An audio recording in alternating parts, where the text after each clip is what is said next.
আক্রমণ কেন হয়েছিল এবং কারা আক্রমণ করেছিল আপনাকে? 23শে মে আক্রমণ হয়েছিল ওর উপর, দিদির উপর। ওর নাম অদিতি রায়চৌধুরী।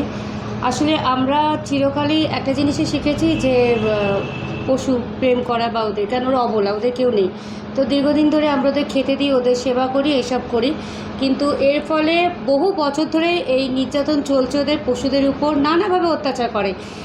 প্রেগনেন্ট কুকুরকে বিষ খাইয়ে মেরে দিয়েছে, ছোটো ছোটো বাচ্চা বিড়ালকে মেরে দিয়ে বলে শাস্তি দিয়েছে, আমাদের ঘরের কুকুরকে বের করে দিতে যায়, আমার মাকে ডায়নি। মানে কুকুর, বিড়াল, পশু পাখি, এমনকি এই যে ফাটা যে গরমটা ছিল, সেই গরমে যে গরুগুলো যাচ্ছে, জল খেতে দেয়নি, জল খেতে দেবে না বলে কানে জল ঢেলে দিয়েছে। মানে অমানবিক অত্যাচার চলে।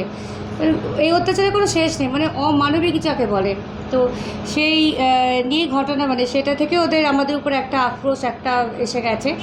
তো ওদের কথা হচ্ছে পশুদের তো বাঁচার কোনো অধিকার নেই, তো মানুষও হয়তো কিছু কিছু বাঁচার ওদের কাছে অধিকার নেই। তো ও এই পশুগুলোকে ট্রিটমেন্ট করা, খেতে দেয়, এগুলো করে। তাই প্রেগনেন্ট কুকুরকে বিষ খাওয়ানো নিয়ে এবং ও প্রতিবাদ করে। আর 23 তারিখ কী হয়েছে, যখন নিচে ওগুলোকে খেতে দিতে গেছে, তখন ওকে খেতে প্রচণ্ডভাবে অশুভ ভাষায় গালাগালি, নানা রকমভাবে নোংরা কথা, যারা খেতে দেয় তারা নোংরা, চরিত্রহীন, এগুলো তো বলেই থাকে। তারপর যখন ওকে পেছন থেকে চন্দন চক্রবর্তী ওকে চুলের মুঠি ধরে টেনে ওকে দেয়ালের দিকে ঠেসে দিয়ে মারে।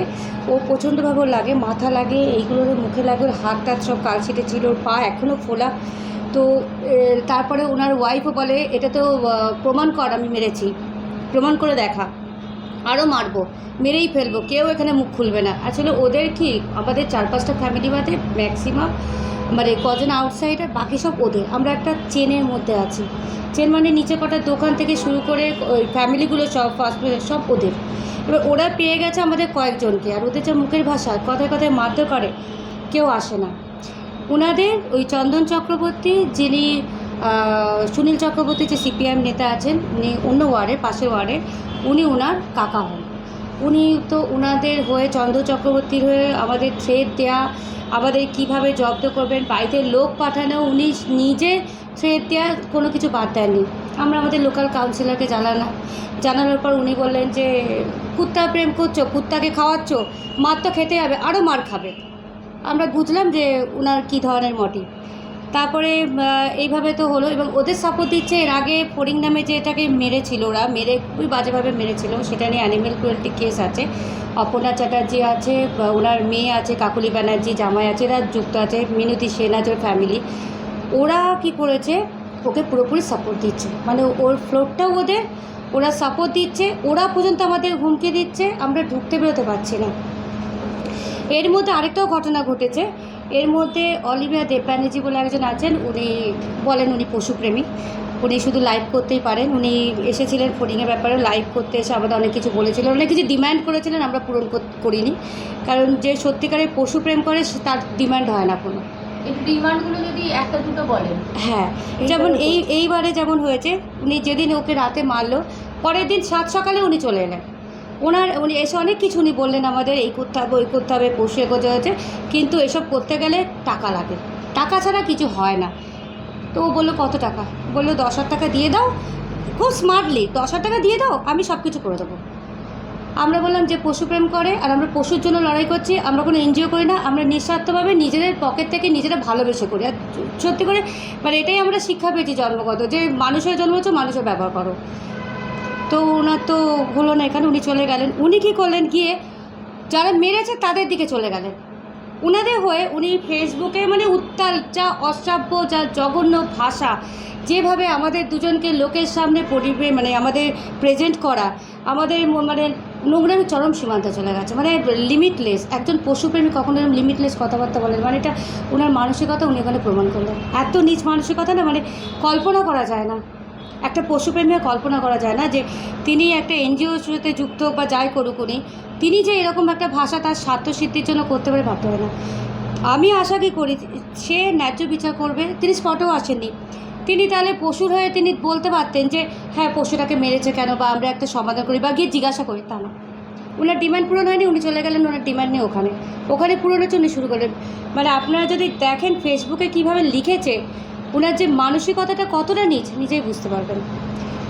শুধু আসবেন, লাইভ করবেন, উনার হাতে পুলিশ, উনার হাতে মিডিয়া, উনার হাতে সব কিছু। উনি ছাড়া নাকি আর কেউ পশুপ্রেমী হতে পারে না। উনি যদি চান আমাদের সঙ্গে সঙ্গে উনি কারাবন্ধ করতে পারবেন, আমাদের জেল খাটাতে পারবেন। মানে এইসব চলছে। আমার মাকে ডাইনি বলা হয়। কেন বলা হয়? যেসব বিধবা মহিলারা নাকি কুকুর নিয়ে ঘরে থাকে তারা ডাইনি হয়। আমাদের গেটে পর্যন্ত নক করেছে, গেটে নক করে মাকে বাইরে থেকে বারও করে দিতে বলেছে। কোনো ঘটনা কম হয়নি। যে পুলিশ অফিসার এলেন, তিনি এসছিলেন, ওনাকে বললেন সুনীল চক্রবর্তীর ফোন আছে। উনি বললেন আমি পরে ধরবো। কিছুক্ষণের মধ্যে ওনার কাছে ফোন এলো, কার ফোন জানি না।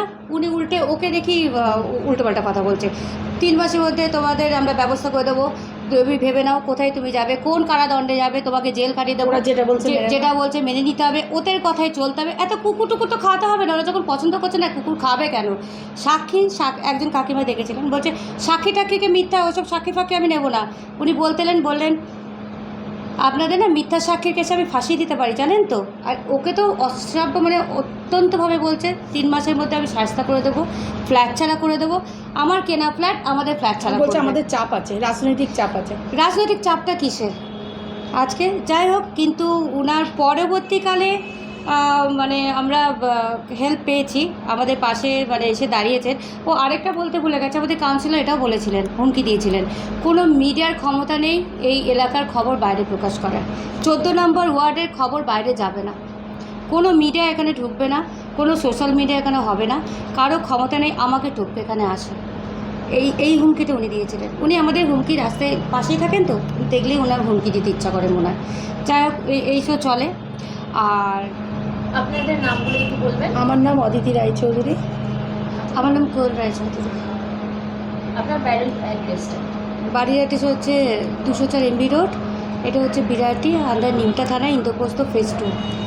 আর এটা নিমতা থানারই আন্ডারে।